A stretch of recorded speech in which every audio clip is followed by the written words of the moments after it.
السلام علیکم ورحمۃ اللہ وبرکاتہ۔ کل ہم نے صحیح بخاری کی ایک روایت کے اوپر گفتگو کی تھی۔ یہ صحیح بخاری کی روایت میں کہ عمار کو ایک باغی گروہ قتل کرے گا، تو ہم نے یہ بات کہی تھی کہ یہ الفاظ امام بخاری نے صحیح بخاری میں لکھنے کے بعد جو ہے وہ مٹا دیے تھے۔ تو صحیح بخاری کا ایک کلمی نسخہ مینوسکرپٹ ہم نے دکھایا تھا کہ جس میں یہ الفاظ نہیں ہیں۔ تو اصل میں صحیح بخاری کی روایت کیا ہے کہ اللہ کے رسول صلی اللہ علیہ وسلم نے کہا کہ عمار پہ افسوس کہ عمار مشرکین مکہ کو جنت کی دعوت دیتے ہیں۔ کس کو دعوت دیتے ہیں؟ مشرکین مکہ کو، اور مشرکین مکہ عمار کو جہنم کی طرف بلا رہے ہیں۔ افسوس کس بات پہ؟ کہ وہ ان کو جنت کی دعوت دے رہے ہیں اور انہوں نے عمار کو جو ہے وہ آزمائش میں مبتلا کیا۔ آل یاسر کے اوپر کیا کچھ بیتی ہے وہ سب کے لیے واضح ہے، تو اس پہ رسول اللہ صلی اللہ علیہ وسلم نے افسوس کا اظہار کیا۔ تو گویا کہ بخاری کی روایت میں تو یہ ثابت ہی نہیں ہے کہ عمار کو باغی گروہ قتل کرے گا، تو اس لیے امیر معاویہ رضی اللہ عنہ اور ان کے ساتھیوں کے اوپر یہ بات بخاری سے کرنا یہ درست نہیں ہے۔ اچھا، بعض دوستوں نے کہا کہ دوسری بھی تو روایات ہیں نا، چلیں دوسری روایات دیکھتے ہیں، دوسری جو کتب احادیث میں ہے، جیسا کہ صحیح مسلم میں روایت ہے۔ تو صحیح مسلم میں جو روایت ہے اس میں یہ ہے کہ یہ الفاظ اللہ کے رسول نے غزوہ خندق کے موقع پہ کہے، یہ الفاظ غزوہ خندق کے موقع پہ کہے۔ غزوہ خندق کب ہوئی؟ 5 ہجری میں۔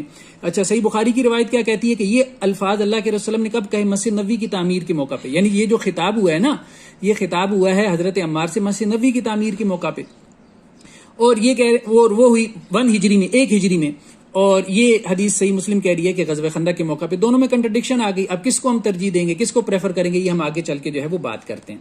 اس سے پہلے ہم صحیح مسلم کی ایک اور روایت دیکھ لیتے ہیں۔ یہ حضرت ام سلمہ رضی اللہ عنہ سے روایت ہے۔ اب حضرت ام سلمہ سے جو روایت ہے کہ عمار کو ایک باغی گروہ قتل کر گیا، حضرت ام سلمہ تو 4 ہجری میں رسول اللہ صلی اللہ علیہ وسلم کی زوجیت میں آئی ہیں۔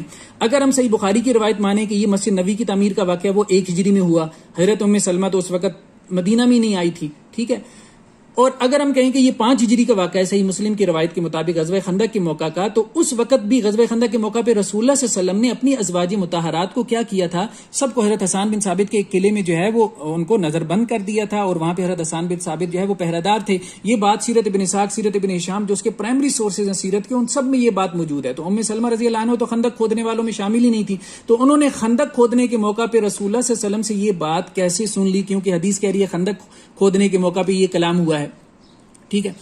تو گویا کہ حضرت ام سلمہ رضی اللہ عنہ جو ہے وہ کیسے سن سکتی ہیں، یہ ایک کوشچن ہے۔ پھر دیکھیں سنن ترمذی کی روایت کیا ہے، حضرت ابو ہریرہ سے ہے کہ وہ یہ کہتے ہیں کہ اللہ کے رسول صلی اللہ علیہ وسلم نے یہ بات کہی کہ عمار کے لیے بشارت ہو۔ ایک بات تو یہ ہو گئی، یہاں کنٹرڈکشن آ گئی کہ یہاں بشارت کے الفاظ آ گئے، چلے اس کو بھی آپ چھوڑ دیں کہ عمار کو ایک باغی گروہ قتل کرے گا۔ حضرت ابو ہریرہ سب کو پتہ ہے 7 ہجری میں اسلام لائے، تو بخاری کی روایت کہہ رہی ہے کہ 1 ہجری میں خطاب ہوا مسجد نبوی کی تعمیر کے موقع پہ، صحیح مسلم کی روایت کہہ رہی ہے کہ 5 ہجری میں خطاب ہوا غزوہ خندق کے موقع پہ، اور حضرت ابو ہریرہ اسلام لائے 7 ہجری میں، تو انہوں نے اللہ کے رسول صلی اللہ علیہ وسلم سے یہ بات کیسے سن لی؟ یہ ایک سوال پیدا ہوا۔ چلیں جی اور روایات دیکھیں۔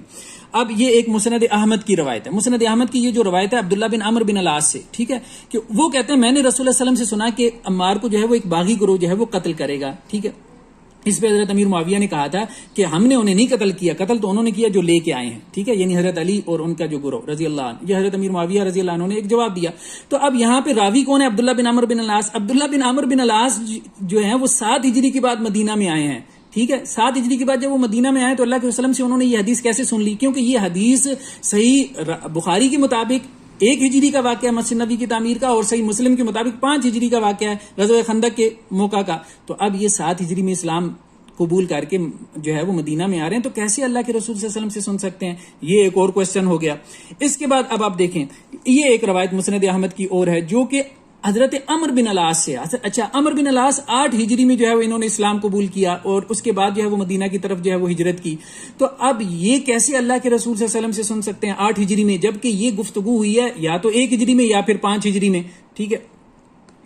اب آپ جو ہے وہ اس کے بعد اب آپ دیکھتے چلے جائیں، جو ہے اس میں یہ سب باتیں جو ہے وہ آپ دیکھتے چلے جا رہے ہیں۔ اب اس میں امام احمد بن حنبل کا ایک قول ہے، یہ ابو بکر جو ہے ابن الخلال جو ہے یہ بہت بڑے جو ہے وہ محدث ہیں فقہ حنبلی کے، تو وہ یہ کہتے ہیں کہ امام احمد بن حنبل کے حلقے میں یہ گفتگو ہوئی ہے، ٹھیک ہے، اور اس میں یحییٰ بن معین بھی تھے، ابو خیثمہ بھی تھے، معایتی بھی تھے، مطلب یہ یحییٰ بن معین بھی بڑے محدثین میں سے ہیں۔ یہ سب کیا کہتے ہیں؟ یہ جب اس حدیث کا ذکر کر رہے تھے نا کہ عمار کو باغی گروہ قتل کرے گا، تو انہوں نے کیا بات کہی؟ ان سب نے کہی، احمد بن حنبل، یحییٰ بن معین، ابو خیثمہ اور معایتی نے، کہ اس میں کوئی ایک روایت بھی صحیح نہیں ہے، ایک روایت بھی صحیح نہیں ہے اس حوالے سے۔ اچھا، یہ امام احمد بن حنبل کا قول ہے، بھائی ہمارا قول نہیں ہے۔ اسی طرح یہ کہتے ہیں کہ امام احمد بن حنبل سے یہ بات روایت کی گئی ہے کہ وہ یہ کہتے ہیں کہ یہ صحیح سندوں سے ہے، امام احمد بن حنبل سے یہ اقوال کہ 28 روایتیں ہیں، 28 حدیثاً، عمار کو باغی گروہ قتل کرے گا، اس بارے میں کتنی روایتیں؟ 28، لیکن ان میں سے کوئی ایک حدیث بھی صحیح نہیں ہے، ٹھیک ہے.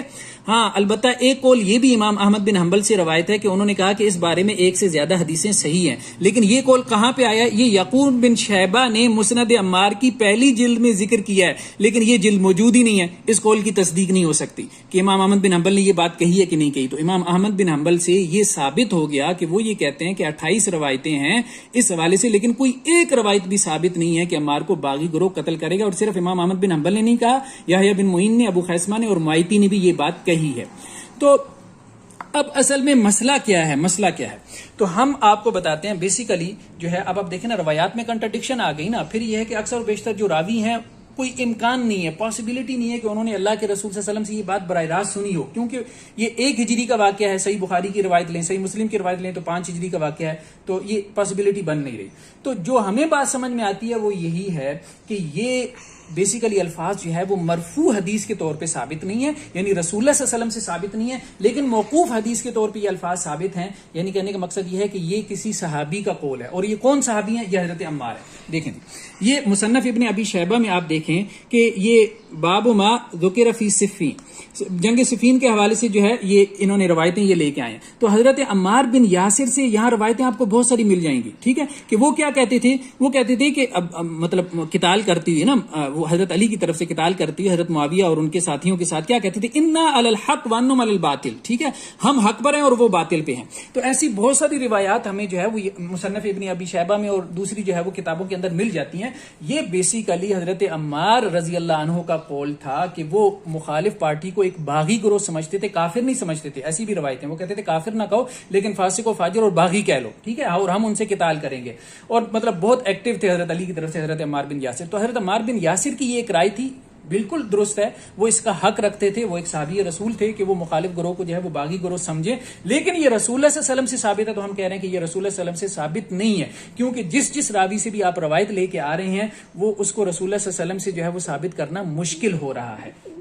اب بعض دوستوں نے ایک سوال کیا ہے، بعض دوستوں نے یہ سوال کیا ہے کہ جی یہ جو الفاظ ہیں صحیح بخاری کے اندر کہ وہ ان کو دعوت دیں گے جو ہے وہ اس کی طرف، حضرت عمار ان کو جنت کی طرف دعوت دیں گے اور وہ جہنم کی طرف، تو یہ مسند احمد میں بھی ہیں. دیکھیں مسند احمد میں جب یہ الفاظ آئے ہیں تو اس میں راوی کون ہے؟ محبوب بن الحسن، ٹھیک ہے، یہ راوی ہے، ٹھیک ہے. تو اب یہ جو راوی ہے نا، یہ راوی محبوب بن الحسن جو ہے اس کو امام نسائی نے ضعیف کہا ہے. ابو حاتم کہتے ہیں کہ یہ قوی نہیں ہے. زیادہ سے زیادہ اس کے بارے میں ابن معین نے کہا ہے کہ لیس بہ باس، مطلب کوئی حرج نہیں ہے. لیکن اس سے بھی مراد کیا ہے؟ اس سے بھی مراد اب آپ دیکھیں امام احمد کیا کہتے ہیں کہ یحییٰ بن معین نے یہ جو محبوب بن الحسن کے بارے میں کہا ہے کہ اس کے بارے میں کوئی بحث نہیں ہے، اس سے کیا مراد ہے؟ قد کاتب عنہ اصحاب الحدیث، یعنی اصحاب الحدیث نے اس سے لکھا ہے.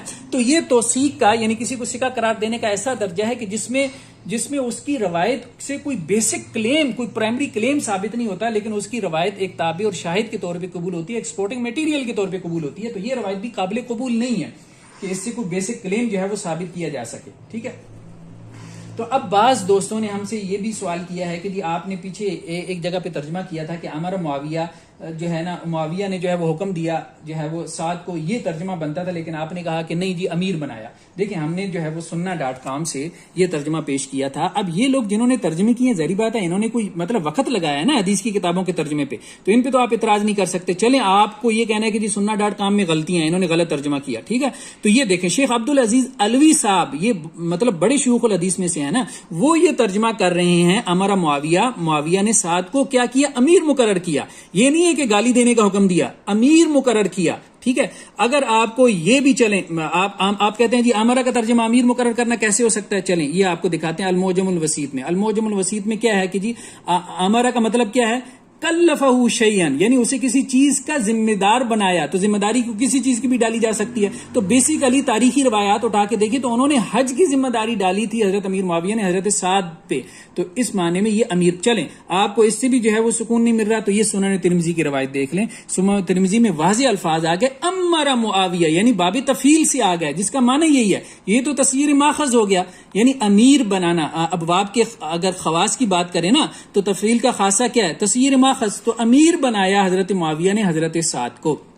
تو کہنے کا مقصد یہ ہے کہ مرزا اینڈ کمپنی جو ہے نا ان کے پاس تو کوئی دلیل نہیں ہے. صحیح بات تو یہ اگر ان کو کوئی دلیل مل سکتی ہے نا تو وہ ہماری یہ اہل حدیث محقق جو ان کو بہت زیادہ جو ہے نا وہ حق چڑھا ہوا ہے, حق بیان کرنا چاہتے ہیں, وہ بھائی اگر تم سال 6 ماہ بعد اگر یہ حق بیان کر دو نا تو کم از کم مرزا کو دلیل لینا پکڑاؤ. اب مرزا کے جتنے فالوور مجھے جو ہے وہ یہ میسیجز بھیج رہے ہیں, دیکھیں جی آپ کے اہل حدیث یہ کہہ رہے ہیں, آپ کے اہل حدیث یہ کہہ رہے ہیں, ٹھیک ہے, تو ان اہل حدیثوں کو بھی دکھا دو کہ سنن ترمذی کی یہ جو روایت ہے یہ دیکھیں جی, یہ سنن ترمذی کی جو روایت ہے یہ دیکھیں, یہ سنن ترمذی کی روایت sunna.com پہ دیکھ لیں, اس میں کیا الفاظ ہیں, امر معاویہ, ٹھیک ہے. یہ ڈاکٹر عبد الرحمن فریوائی صاحب کیا ترجمہ کر رہے ہیں, ٹھیک ہے, یہ ترجمہ کیا کر رہے ہیں کہ یہ انہوں نے امیر بنایا. سعد بن ابی وقاص کہتے ہیں کہ معاویہ بن ابی سفیان نے ان کو امیر بنایا, ٹھیک ہے. کتنے ترجمے میں آپ کے سامنے پیش کروں, کتنے ترجموں کے بعد جو ہے وہ آپ جا کے جو ہے وہ مانیں گے, ٹھیک ہے. تو یہ بات سمجھنے کی جو ہے وہ ضرورت ہے. تو گویا خلاصہ کیا ہے, کنکلوژن کیا ہے کہ بخاری میں تو یہ الفاظ نہیں ہے, تقتل الفیات الباغیہ کے الفاظ نہیں ہے, ٹھیک ہے, وہاں تو یہ بالکل کانٹیکس کیا ہے کہ یہ مشرکین مکہ سے خطاب ہو رہا ہے. باقی جو روایات ہیں حدیث کی مختلف کتابوں میں وہاں یہ جو الفاظ آئے ہیں تو وہ مرفوعاً ثابت نہیں ہے, وہ بیسیکلی موقوف حدیث کے طور پہ ثابت ہیں. یعنی حضرت عمار رضی اللہ عنہ کی ایک رائے تھی, بس ٹھیک ہے, ایک اجتہادی رائے تھی, اللہ کے رسول صلی اللہ علیہ وسلم سے یہ الفاظ ثابت نہیں ہے. یہ ہماری تحقیق ہے, ہماری ریسرچ ہے. اگرچہ بعض اہل علم نے اس کو مرفوع حدیث کے طور پہ ثابت مانا ہے, تو ہم نے کہا تھا پھر اس میں باغی کا معنی کیا ہے, جو کم حق پہ ہو. باغی کا معنی یہ نہیں ہے کہ جو باطل کی اوپر ہو. اب ایک دوست نے یہ بھی سوال کیا کہ جی اب آپ قرآن حدیث سے دکھاتے ہیں کہ جی یہ لفظ جو ہے قرآن حدیث میں اس معنی میں دوسری جگہوں پہ استعمال ہوا, تو ایک لفظ قرآن حدیث میں ایک سے زیادہ معنی میں بھی استعمال ہو سکتا ہے. دیکھیں بات یہ اس میں مختلف اپروچز ہیں. ہمارا 1-1.5 گھنٹے کا لیکچر ہے اس کے اوپر. یہ جو ایٹیمالوجی ہے مطلب ہسٹوریکل جو بیک گراؤنڈ ہوتا ہے لفظ کا, یہ کیسے جو ہے وہ سفر کرتا ہے. تو جو امام ہیں قرآن اور حدیث میں, جیسے امام راغب ہے مثال کے طور پہ, اب ان کو آپ دیکھ لیں, ان کی جو پوری کتاب ہے جو مفردات القرآن ہے وہ اس میتھڈالوجی کے اوپر کھڑی ہے کہ قرآن مجید میں ایک لفظ 50 جگہ پہ مختلف تصریفات کے ساتھ آیا ہے, تو وہ اس کا بنیادی معنی, یہ لفظ پکڑ لیں, بنیادی معنی اس کا ایک ہی ہو جاتا ہے, ایک ہی ہوتا ہے, ہمیشہ بنیادی معنی ایک ہوتا ہے, البتہ اس میں کچھ نہ کچھ بنیادی معنی میں اضافہ ہو جاتا ہے. تو وہ فلاسفیز آپ دیکھیں جن کے اوپر یہ عربی لغات جو ہے وہ ڈکشنریز مرتب ہوئی ہیں, وہ فلاسفیز آپ کو ہمارے 1.5 گھنٹے کے لیکچر میں ملیں گی. تو اللہ سے دعا ہے کہ جو باتیں کہی گئی سنیں گی, اللہ تعالیٰ ان کو سمجھنے کی اور ان پہ عمل کی